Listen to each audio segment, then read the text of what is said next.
Saya Yulin Linda Tuege, SPD MPD, pengawas Sekolah Kota Manado, peserta apresiasi guru dan tenaga kependidikan tahun 2023 dengan judul Mandiri dalam Pengembangan Pembelajaran Anak Usia Dini, Mapalus. Mapalus merupakan kearifan lokal yang ada di Sulawesi Utara dan memiliki makna sebagai suatu sistem dan teknik kerjasama untuk kepentingan bersama. Secara mendasar, Mapalus memiliki makna sebagai suatu bentuk gotong royong tradisional yang memiliki perbedaan dengan bentuk-bentuk gotong royong modern.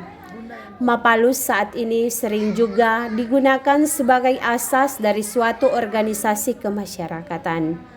Makna filosofis Mapalus inilah yang menjiwai semangat dalam mengembangkan pembelajaran di semua jenjang pendidikan, yang salah satunya di jenjang pendidikan anak usia dini PAUD. Pendidikan merupakan salah satu aspek penting dalam perkembangan manusia. Proses pendidikan dimulai sejak dini, bahkan sebelum anak memasuki sekolah formal. Anak usia dini yang biasanya berusia 0 sampai 6 tahun merupakan masa kritis dalam pembentukan karakter, kemampuan intelektual, dan keterampilan mereka. Oleh karena itu, penting bagi orang tua dan guru untuk mengembangkan pembelajaran anak usia dini secara mandiri melalui pendampingan dan pembimbingan dari pengawas sekolah. Pendekatan mandiri dalam pengembangan pembelajaran anak usia dini memiliki banyak manfaat yang memungkinkan anak untuk mengembangkan kemandirian, kepercayaan diri, dan kemampuan pemecahan masalah sejak dini. Berikut beberapa alasan mengapa harus mandiri dalam mengembangkan pembelajaran anak usia dini. 1. Mendorong kreativitas. 2. Membangun kemandirian. 3. Menghormati kepentingan anak. 4. Membangun fondasi kuat. Sebagai pengawas sekolah, saya memberikan pemahaman bagaimana pentingnya memahami kemandirian dalam pengembangan pembelajaran anak usia dini. Selain itu juga dapat mengupayakan beberapa strategi yang dapat digunakan untuk menerapkannya, yaitu 1. Lingkungan yang merangsang. 2. Bertanya dan mendengarkan. 3. Bermain bersama. 4. Menyediakan bahan pembelajaran. 5. Memberikan ruang untuk kesalahan.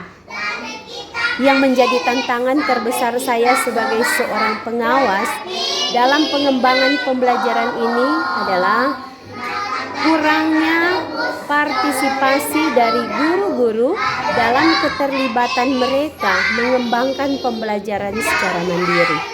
Guru-guru belum bisa keluar dari zona nyaman mereka.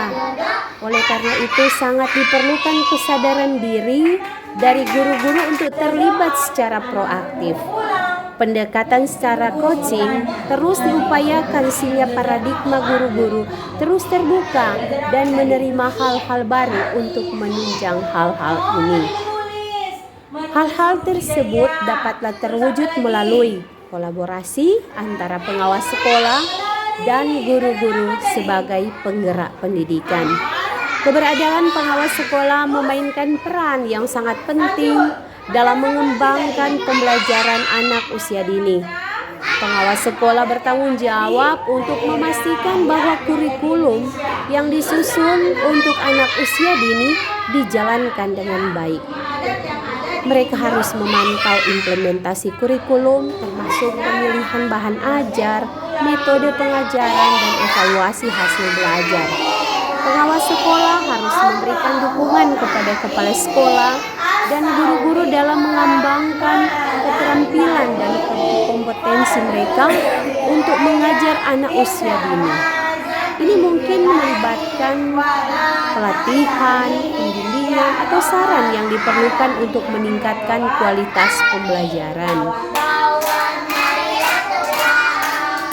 Dalam menerapkan fungsi pengawasan sebagai pengawas sekolah sesuai dengan yang telah dikemukakan tersebut, maka saya sebagai pengawas sekolah melakukan tugas coaching dan pendampingan kepada kepala sekolah untuk mengeksplorasi apa-apa saja yang telah dilakukan oleh kepala sekolah dalam mengembangkan pembelajaran secara mandiri yang mengakomodir kebutuhan belajar peserta didik.